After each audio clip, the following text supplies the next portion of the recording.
Agora é o seguinte, ainda num clima de festa, porque a gente vai festejando sempre que a gente vai aprendendo, porque afinal de contas, aprender é uma dádiva. A gente aprende enquanto a gente está vivo, né?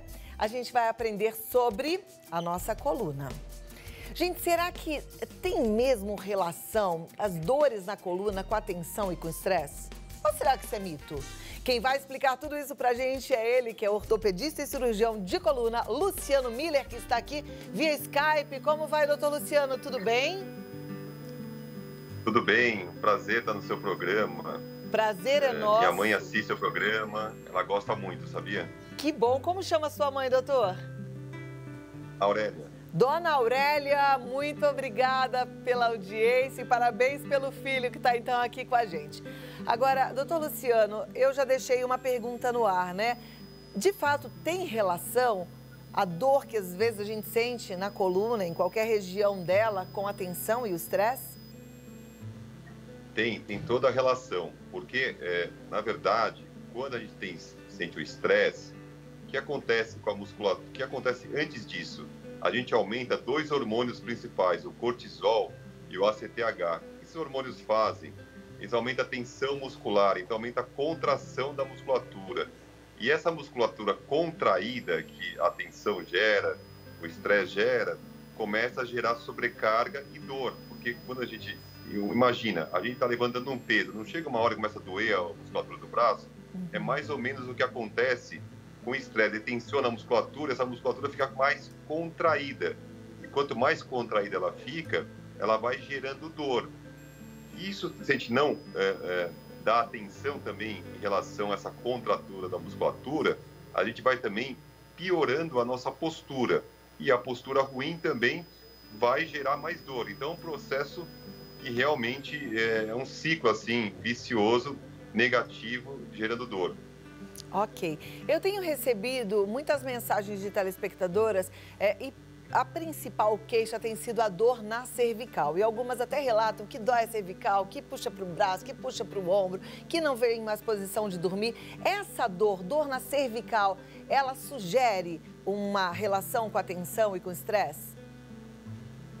Sim, a dor cervical, ela pode ter uma relação sim com a tensão e com o estresse.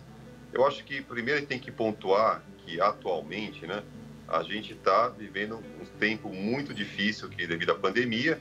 Também tem outros fatores que em casa, a ergonomia no home office piorou, a gente diminuiu a atividade física. Então tudo isso, essa má postura, falta de atividade física, geram sobrecargas musculares e dor. E o estresse também é um fator que piora ainda a dor. Tem um trabalho bastante interessante, é um trabalho que eu vou explicar de uma forma bem simples. Olha como o estresse não é uma coisa apenas que eu estou falando que gera dor, mas tem estudos que comprovam. Por exemplo, colocar uma agulha na musculatura num paciente que tinha dor crônica e paciente que não tinha.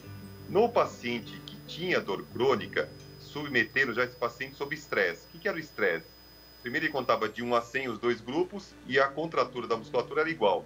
Quando pediram para esses dois grupos contarem de 100 a 0, tirando 7, o grupo que já tinha dor e sentiu o estresse, a contratura da musculatura piorou. Então, você vê, o paciente que já tem uma causa de dor, o estresse ainda, ele gera mais dor ainda, provado cientificamente. Olha que interessante. Principalmente porque o estresse aumenta os hormônios, né? Cortisol, ACTH, então isso vai gerando mais contratura e mais dor. Perfeito. Bom, aí a gente já fica pensando, vamos ter que aprender a gerir esse estresse, né? Eliminar esse estresse. Mas essa tensão, essa liberação desses hormônios e esse prejuízo que pode causar à nossa coluna, pode chegar a ponto da gente precisar de algum tipo de intervenção? Olha, na maioria dos casos,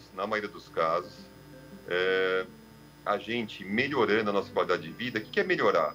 A gente dormindo melhor, a gente comendo melhor, tendo uma postura melhor, fazendo atividades físicas, na maioria dos casos, não vai precisar de uma intervenção. O importante também é a população e seus telespectadores entenderem que não se deve fazer nenhum procedimento cirúrgico, intervenção de dor, no momento de estresse, porque a gente pode fazer procedimentos desnecessários se o paciente tem uma dor por estresse. E se a gente tratar só o exame, se a gente pegar o exame e o paciente com estresse, às vezes o exame num paciente tem um bico de papagaio, tem uma alteração do disco. Isso não pode não, e está provado que isso tem uma relação baixa com dor. O dor é muito mais em relação ao estresse. Então, assim, tomem cuidado. Se você está com uma qualidade de vida ruim, está dormindo mal, está comendo mal, está com sobreestresse, não procurem fazer procedimentos antes. Tente resolver sua vida primeiro. Melhore a postura, melhore o sono, melhore a baixa tensão, faça atividade física que libera o estresse, alongamentos na musculatura, diminui essa tensão muscular. Isso é que é importante, primeiro, o telespectador entender isso, porque correr para fazer um procedimento sobre estresse é a pior do caminho para o paciente. Perfeito. Quando a dor fica preocupante e a gente precisa procurar um especialista? Olha, essa sua pergunta é bastante interessante. Por quê? Porque a gente sabe que a dor nas costas é a segunda procura médica ambulatorial, de pronto-socorro, em ambulatórios, em consultórios, só sendo superada pela dor nas costas. Então é muito comum ter dor nas costas. Quando a gente deve procurar realmente um atendimento mais especializado? A OMS determinou alguns sinais que é importante você avaliar quando você está com dor. Que são esses? Quando você tem a dor, mas tem uma perda de força na perna, no braço. Quando você tem associado algum formigamento. Quando você tem uma dor e está perdendo peso, está com febre. Quando você é criança menor que 18 anos, é um fator importante. Criança normalmente não tem dor nas costas. Se tem dor nas costas, importante, tem que ser investigado. Assim como pacientes acima de 65, 70 anos que têm dor nas costas. É importante, porque nessa faixa etária também, não podemos esquecer que aumenta muito os tumores de mama, de próstata, e a coluna é o primeiro local que uma metástase localiza gerando dor nas costas.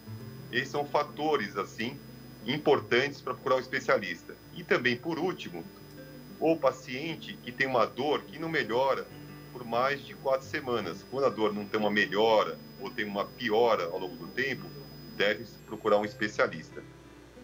Perfeito. Tirando essa turma que você já pontuou tão bem, os demais, com esse desconforto, procurar melhorar a postura, como você disse, exercício físico, boa alimentação, bom sono. Mas a minha última pergunta, que é a dúvida da turma, é: na dor, faz gelo ou faz calor? Qual é a melhor indicação? Essa também é uma pergunta bem frequente, uma dúvida bem frequente no consultório, né? O meio físico ideal não existe, assim, tem pacientes que dão melhor com gelo, melhor com calor, mas de maneira geral, só para seguir uma regrinha simples, quando tem um trauma, uma dor mais aguda, o gelo é melhor. Por quê? Porque o gelo, ele não deixa inchar uma articulação, uma musculatura, e esse inchaço aumenta a pressão, gera mais dor. Então, o gelo. Agora, na musculatura, na tensão muscular, numa articulação, a dor mais crônica, o calor é melhor, porque o calor ele ajuda a relaxar a musculatura e também aumenta o limiar de dor. Então, o indivíduo vai sentir menos dor quando a gente faz um meio físico no calor. Se tiver uma dor muito forte, além de fazer um calor, você pode passar uma pomada também de anti-inflamatório, que ajuda até na absorção maior depois de fazer esquentar o local. Maravilha, como foi bom conversar contigo, bem esclarecedor. Você falou de pomada, já me lembrei dos pets, né? Tem aquela turma que ama um pet, aquele que a gente cola e que libera aquele ardidinho. Eles também funcionam? Tem alguma comprovação científica? Sim, os pets funcionam, tá? Tem os de anti-inflamatório, que são os mais comuns, né? Que liberam anti-inflamatório. Tem também alguns de lidocaína, de anestésico, que também ajuda bastante. Esses pets, também tem os pets até de morfina, tem pets até mais fortes, de medicações mais fortes. Geralmente, uma contratura muscular, uma dor localizada, colocar um pet de um analgésico ou anti-inflamatório, ele ajuda bastante. Então, uma boa alternativa, principalmente que a absorção é direta, tem uma absorção menor pela parte gastrointestinal, então causando menos dores estomacais, gastrite, para aquele paciente que já tem uma história de gastrite, de úlcera. Às vezes é uma boa alternativa para diminuir a absorção do medicamento pela parte intestinal, causando irritação gástrica. Muito obrigada, doutor Luciano Miller. Vou passar aqui os seus contatos e até a próxima oportunidade. Foi muito bom conversar contigo. Um abraço para sua mãe, dona Aurélia. Obrigada. Muito obrigado. Olha, o site é www.colunar.com.br. O Instagram, Clínica Colunar ou Dr. Luciano Miller. Pode seguir lá e agradecer a todas essas orientações.